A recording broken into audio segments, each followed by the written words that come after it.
right, so in a previous video, I downloaded and installed Zoom from the Newline App Store on the panel. So I actually have Zoom on the panel. I can run it from the embedded side. And that's what we're going to do here is we're going to fire up Zoom and see what that looks like when you're running it directly from the panel itself, as opposed to running it from a connected source like a computer.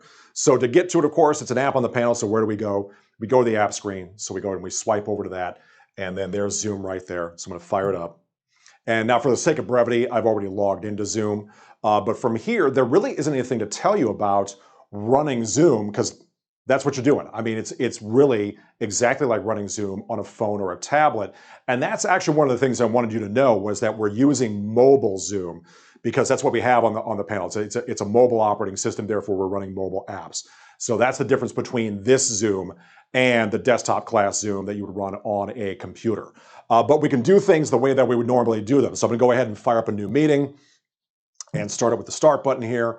And now I'm in a meeting. If I had, and I don't in this case have my camera connected, but if I had the optional camera for the Z Series connected, I could absolutely use that here and have that be part of the meeting if I chose to, so we can see whoever's in the room.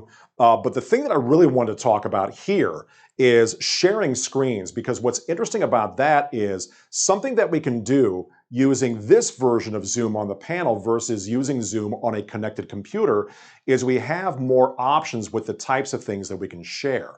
And here's what I mean by that. So here, if I hit the share button, I have the option to share the whiteboard that's in Zoom, which I could also do on desktop Zoom if I wanted to.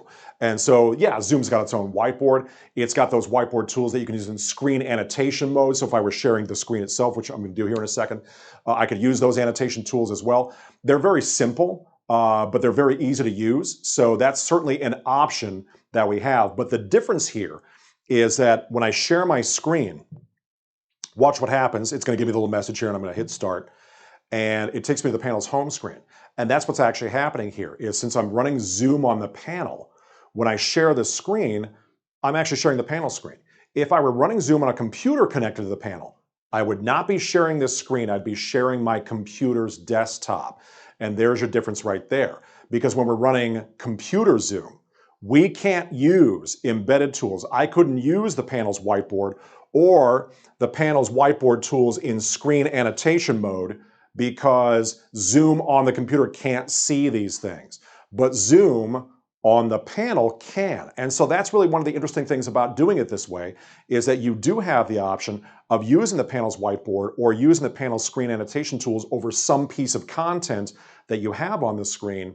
And that's an option that you wouldn't have using desktop Zoom. So that's kind of an interesting aspect to this is that using these tools, you have more options with working with information.